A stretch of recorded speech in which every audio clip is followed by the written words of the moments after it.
పర్వత్రం చూద్దామండి. బెంగళూరు నుంచి సరళ రాస్తున్నారు.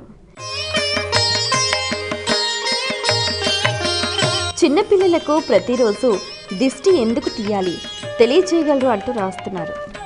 ఈ దృష్టికి చాలా దోషం ఉన్నది. కొందరికి దృష్టి దోషం తొందరగా తగిలేటటువంటి లక్షణం కూడా ఉంటుంది. అది వాళ్ళ స్వభావముగా ఉంటుంది. కొందరికి నేత్ర స్వభావంగా ఉంటుంది. కొందరి దృష్టికి చాలా దోషం ఉంటుంది. అంటే ఏమిటంటే అసూయ, ఈర్ష్య, ద్వేషము ఇటువంటివి మనస్సులో ఉన్నటువంటి వాళ్ళకి ఆ మనస్సులో ఉన్నటువంటి వాటి యొక్క ప్రభావము నేత్రాల ద్వారా బయటికి వస్తుంది. అదే ఆ దృష్టి దోషం వల్ల దెబ్బతింటూ ఉంటుంది. అలాగే దృష్టిలో ఏది పడ్డా కూడా దానికి ఆ దృష్టి దోషం తగులుతూ ఉంటుంది. అందుకోసమనే దిష్టి బొమ్మలు పెడుతూ ఉంటారు. దిష్టి బొమ్మలు అంటే దృష్టి దోషం తగలకుండా ఉండటం కోసమని పెట్టేవి.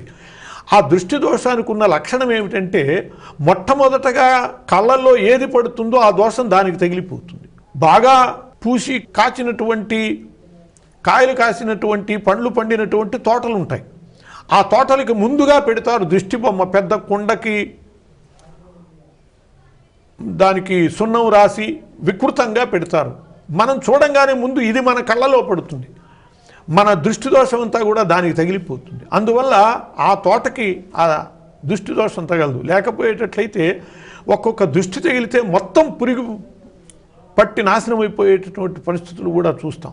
అందువల్లనే ఈ దృష్టి దోషం దేన్ని మొదట కళ్ళలో పడుతుందో దానికి తగులుతుంది. కాబట్టి దిష్టి చుక్క పెట్టడం, అసలు మనం తిలక ధారణం చేయటంలో, బొట్టు పెట్టుకోవటంలో ఒక కారణం ఏమిటంటే దృష్టి దోషం పోవటం కూడా. ముఖాన్ని చూడంగానే ముఖంలో ఉన్నటువంటి స్పష్టంగా ఉన్నటువంటి ఆ బొట్టు మీద దృష్టి దోషం తగులుతుంది. మనం తెల్లటి గోడ మీద ఇంకు చల్లామనుకోండి, మనం చూడంగానే ఇంకు కనపడుతుంది. ఏమున్నది గోడ మీద అంటే ఇంకని చెప్పేస్తాం.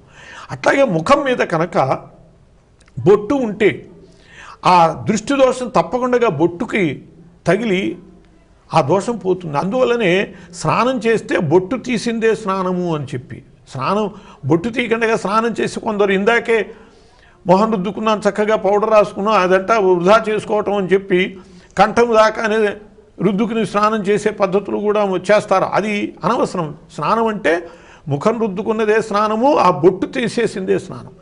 ఇంకా కొందరు ఆ బొట్టు బిళ్ళలు పెట్టుకుని దాన్ని గోడకి తగిలించి మొహం రుద్దుకుని మళ్ళీ దాన్నే మొహాన పెట్టుకుని వస్తారు. ఆ దరిద్రం అంటే ఆ దృష్టి దోషాలన్నా మళ్ళీ మొహాన ఎక్కడ పోతాయో అని చెప్పి పెట్టుకుని వస్తూ ఉంటారు. ఇవన్నీ కూడా ఆ తిలక ధారణములో ఉండేటటువంటి విశేషాలు తెలియకపోవటం వల్ల చేసే పనులు. కాబట్టి మనము మన తేజస్సు క్షయం కాకుండా ఉండాలి అంటే, మన శక్తి క్షయం కాకుండా ఉండాలంటే తప్పకుండా బొట్టు ధరించాలి, తిలక ధారణం చేయాలి. పసిపిల్లలకి అత్యంతము వేగంగా వాళ్ళలో అభివృద్ధి ఉంటుంది. ఎంత వేగంగా వాళ్ళ అభివృద్ధి ఉంటుందో అంత వేగంగా వాళ్ళకి దోషాలు కూడా వాళ్ళ మీద పడతాయి, ప్రభావం పడుతుంది. మనం ఏదైనా ఒక విష పదార్థం పడితే తింటే దాని ప్రభావం మన మీద ఎక్కువ చూపించదు, పెద్దవాళ్ళ మీద. అదే చిన్నపిల్లాడు కనుక తినేటట్లయితే వాళ్ళ మీద చాలా తీవ్రంగా వెంటనే ప్రభావం కనపడుతుంది.